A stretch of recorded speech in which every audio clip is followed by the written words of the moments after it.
Hello everyone. This segment of the presentation is a brief introduction to the game of Go. It's designed for scientists especially. Go is a two-person board game. It's a game of strategy, and in fact, it is the oldest board game of strategy still played today. It was originally invented in China at least 2,500 years ago. And there it is called Weiqi.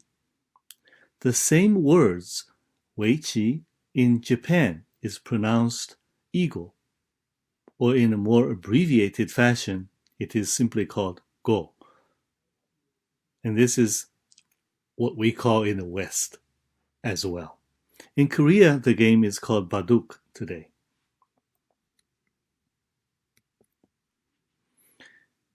This Go board that you see on the right was excavated from an archaeological site in China. And the board is about 2,000 years old. This Go set is usually found in my living room, and it's only about 3 years old. So Go is an extremely logical game. Its rules are actually based on two simple and related concepts only. And we're going to call them capture and connection. And all of the other rules, it turns out, are just to ensure the logical consistency of the two original concepts. So they are outgrowth of the two original concepts, as we will see. So in this introduction, we would like to emphasize this logical simplicity and elegance, an almost mathematics-like elegance of this game by rediscovering the entire thing from scratch together with you. So here we go. I would like to first explain the setting of the game. The game is played on a square grid of almost any size n by n, so long as n is an integer bigger than or equal to 3. Now, the standard board uses n equals 19, but the rules are all the same, no matter what this n is. Now, by convention, two players called black and white, let's say, place black and white stones alternatingly on the intersections of the board. Those are just conventions. Now, the idea is that once the stones were placed on the board, they no longer move. The only way it does move is when it's captured and removed from the board. And we're going to explain that a little later. And the important point to stress here is that all of the stones are equal in value. So the name Weiqi or eagle means the surrounding game.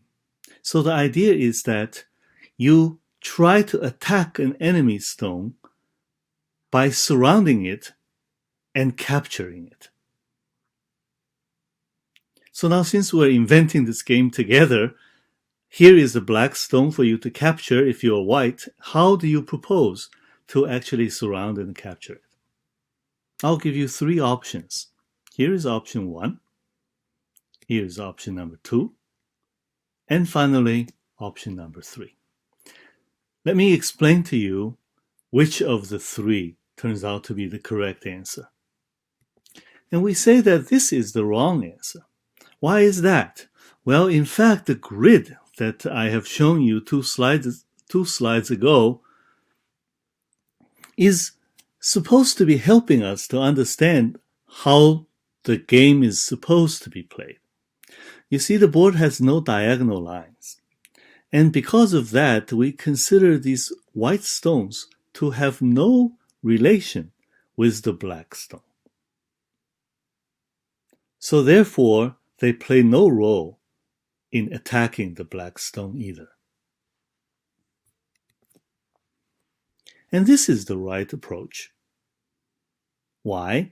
Because the intersections next to some stone are called its liberties.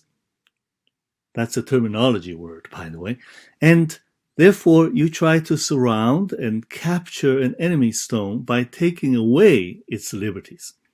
And here, all 4 liberties of the black stone have been filled in, and therefore, the black stone is captured. And when a stone is captured, it's removed from the board and becomes a prisoner. And that is another terminology word. And so you see here, the black stone indeed is captured, but there is redundancy because the 4 stones on the corner, as I've explained before, are redundant. They do nothing towards the capturing. Okay, that is the concept for attacking, the basic concept. So now, related to that is the concept for defense. If that was how you attack a stone, here is how the stones can reinforce themselves and try to avoid capture. So the concept here is that it's natural to allow 2 stones of the same color to be considered connected, and therefore they can collectively share their liberties if they are right next to each other on the same line, either horizontally or vertically. For example, the 2 stones marked with triangles are connected, and they have 6 collective liberties. And the 2 stones marked with squares, the same story. They have 6 collective liberties in total. The stones marked as A and B, however, again because there are no diagonal lines, they are considered separate units, even though they are nearby units. So just to make the terminology precise, we say that 2 stones of the same color that are immediately next to each other on the same line to be immediately connected. So therefore, you can try to make bigger and bigger formations to build a fortress, so to speak, so that you have more and more liberties. But that calls for a refinement of the definition of connection. So over here, for example, you see 2 stones, A and B. And these 2 stones, of course, are not next to each other. But we would like to say that they are connected anyhow. And the reason is, well, you can link A to the stone marked by a triangle, and then the stone marked by a triangle is in turn immediately connected to the stone B. And if you can find a path of this kind, a path of immediately connected pairs, then we say these 2 stones, A and B, are connected, even though they are not immediately connected. And in fact, if you think about it, this group of 8 stones are all together connected in the sense that from any stone to any other stone, a path via immediately connected pairs can always be found. By the way, such paths need not be unique. So for example, from A to B, there is another path as marked by the stones with circles on them.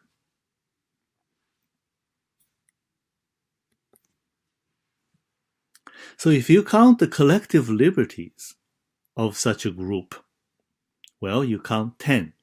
And I marked all of the intersections with triangles so that you can count for yourself. The thing to note is that on the edge of the board on the right, there are no intersections to be seen, and therefore the black formation is not considered to have any liberties there. If the formation is moved to the center of the board, it would have 3 more liberties on the right-hand side. But over here, because it's on the edge, it only has 10. But now there is a funny question. And the question is regarding the status of the liberty right in the middle. You see, if white is trying to take away that liberty from black, then it would like to place a white stone right at the point marked A. On the other hand, a white stone at the position of A would have no liberties to begin with. And it should be captured already. It should be pre-captured, so to speak. So we try to implement a rule about that. And this is a rule called no suicide. And here is how it goes. You are forbidden to place a stone at a point that would cause all stones connected to it to have no liberty. Now there are some extraneous words, it seems, namely, that would cause all stones connected to it. Right now I'm just thinking about one white stone at the point A, but you will see that these words are actually useful and necessary. The important point to note is that I have placed an ellipsis there, indicating that this rule is not yet finished. And this is because there is a real problem. Because as you can see in this diagram, white has taken away or filled in the 9 liberties of the black group on the outside. So now a funny thing happens. I already said that white should not be able to play at A because it has no liberties to begin with. But you see now black also cannot play at A. Because if there is a black stone at A, then there will be a connected group of 9 stones with 9 liberties exactly, all of which have been taken away by white already. So therefore, the point A is somehow forbidden to both black and white. And that is illogical. That is not good. So therefore, we introduce an emendation, a modification of this rule as follows. So the real no suicide rule reads as follows. You are forbidden to place a stone at a point that would cause all stones connected to it to have no liberty. So far, everything is identical, unless it is a capturing play. So now once the sentence is completed in this way, black is still forbidden to play at A. But white is now allowed because by playing at A, this is what happens. The whole black group is captured and now the white stone has plenty of liberties to spare. Okay, but we still have some problems. And it turns out that this is the last problem we will encounter. This is the last problem there is. So therefore, we're almost victorious in inventing the game of Go anew. Okay, so the situation arises as follows. If you look at this diagram, there is a white stone marked with an A.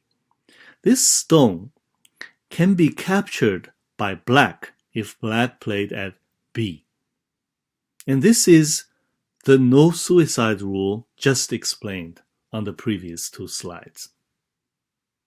So suppose black does that. Then this is what happens.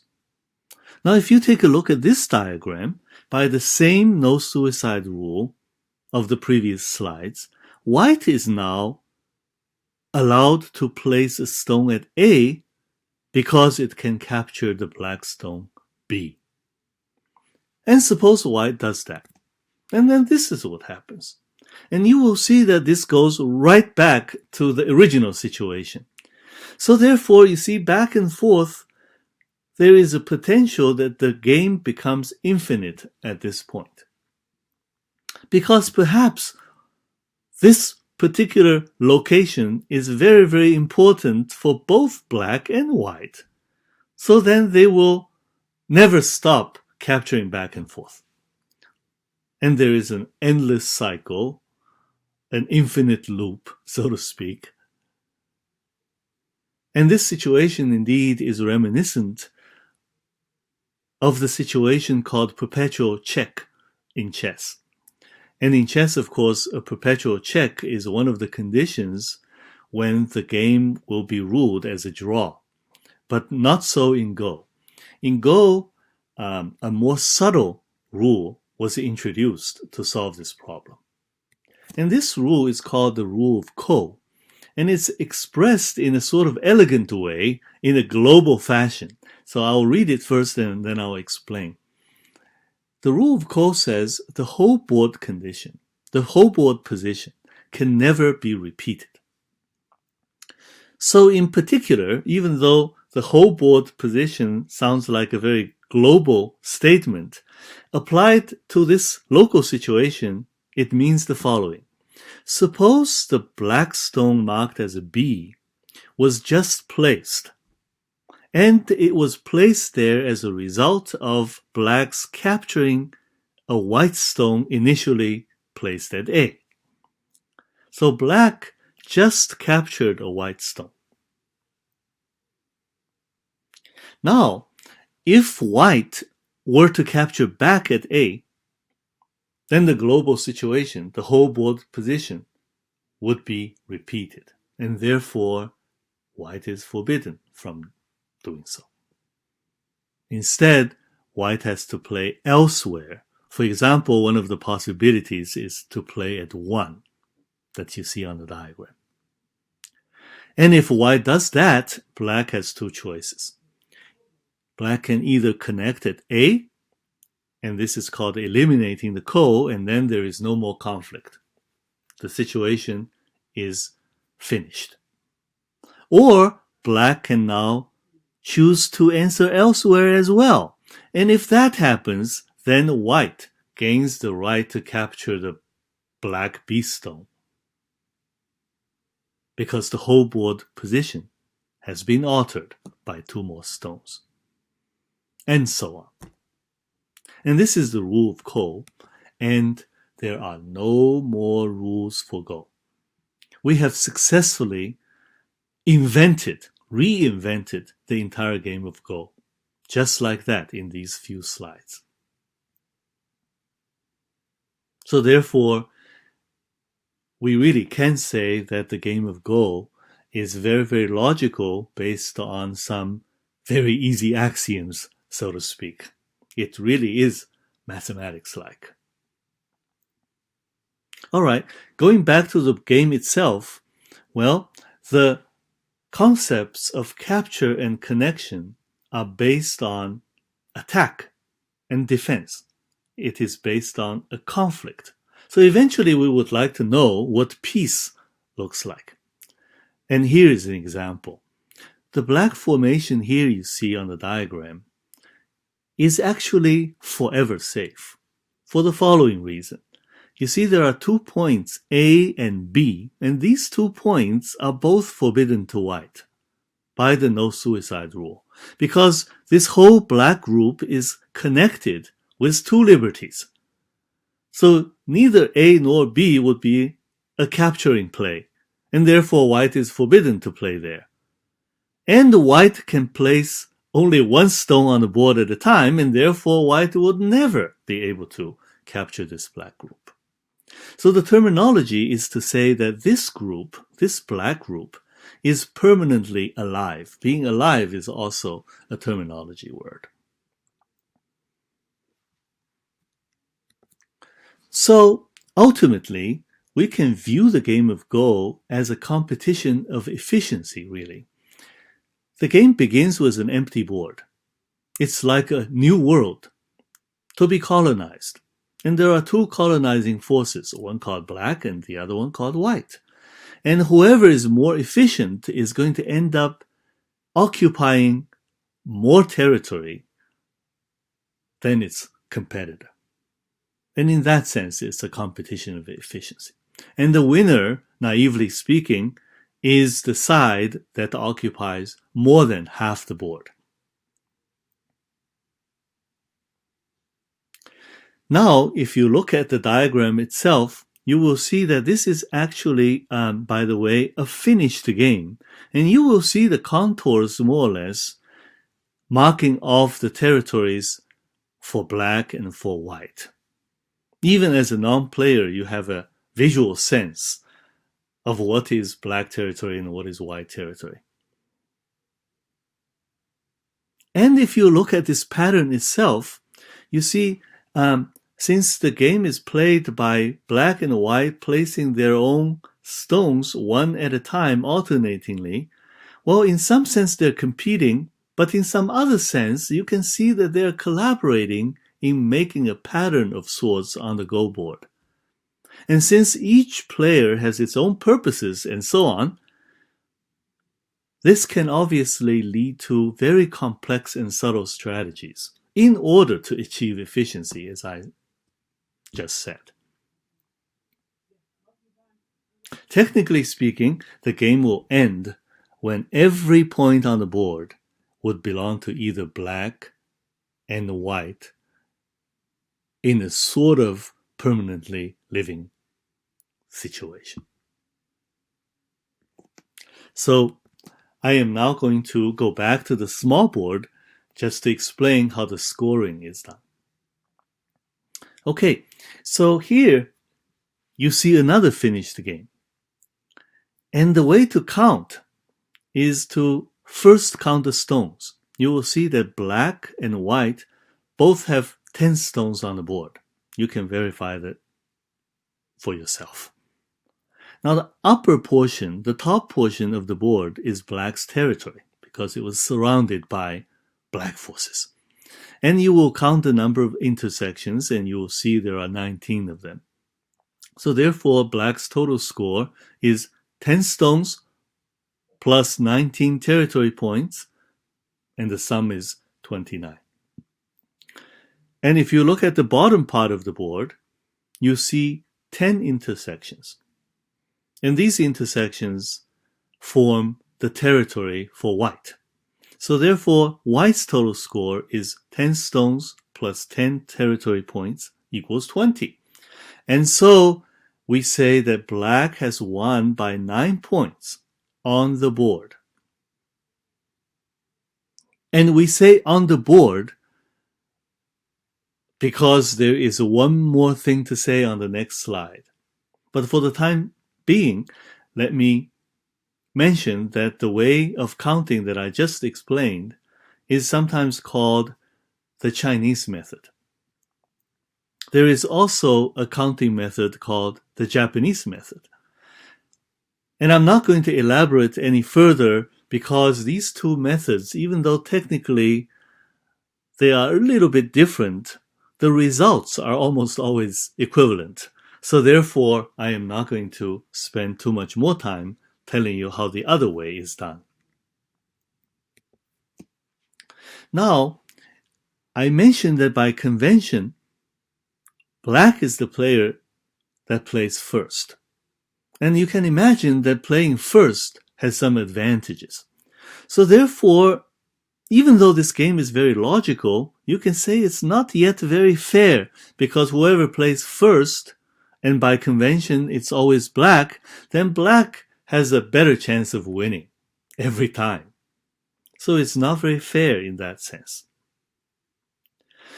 So to compensate that, a new rule, this is the last rule, and it's the only rule that is not an outgrowth of the concepts of capture and connection.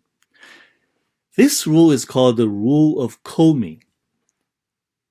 And the rule of Comey, by the way, is very new. It was only introduced in the 20th century, trying to ensure that the game is more fair because they started to play tournaments. Anyhow, Comey is really just a number. The number can be anything. If the number is 0, then there is no Comey. Okay? So, for example, we can say the Comey is 9.5. It's just a number. And how is this number used? Well, this number is used to compensate white for playing second. The way it's done is that the number is predetermined, agreed upon, before the game even starts. But however the game ends, white gets to add this komi, in this case we suppose it to be 9.5, to its total score before that total number is compared with black's total score.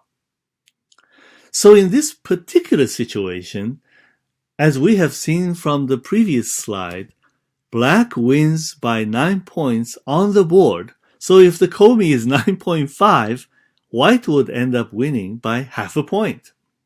Now, of course, I made this number up just to make the point. If the komi had been 3, then black still wins. If the number is 13, then white wins by a lot, and so forth. The key point is that the komi is predetermined before the game is even played. Okay, we have now invented the game of Go for ourselves in these few minutes and few slides, and we would like to say that this game really is very simple in terms of rules. When you think about chess, for example, all of the pieces move in different ways. The knights, the rooks, the bishops, the queens. And then there are also weird capturing rules like en passant. None of these things that are invented almost by a sort of whim exists in Go. And Go has 2 concepts and some additional rules to ensure logical consistency, and then a final rule of komi to try to achieve fairness. That is all. But on the other hand,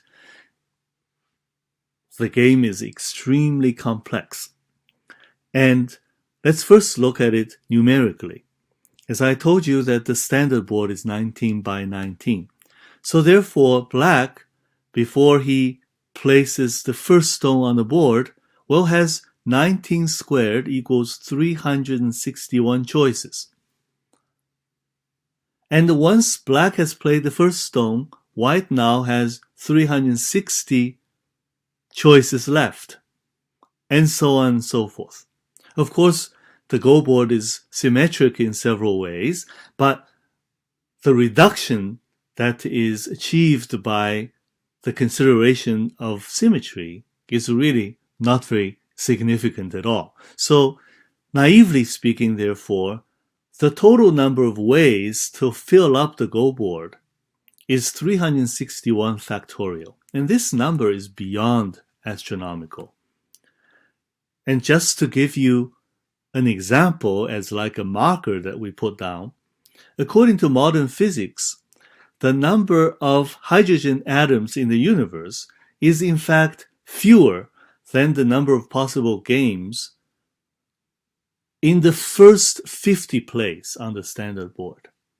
Now, a typical game of Go lasts well beyond 200 moves. But even if we finish always at number 50, at play number 50, the total number of possibilities is already exceeding the total number of hydrogen atoms in the universe. So this indeed is a complex game. Now, in more technical terminology, it so happens that it can be shown that the game of Go is exponential time complete. And that really is as complex as it goes, so to speak.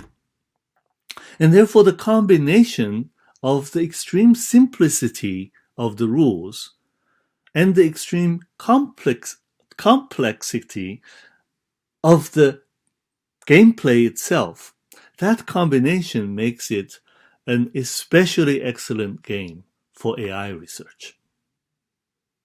Thank you very much.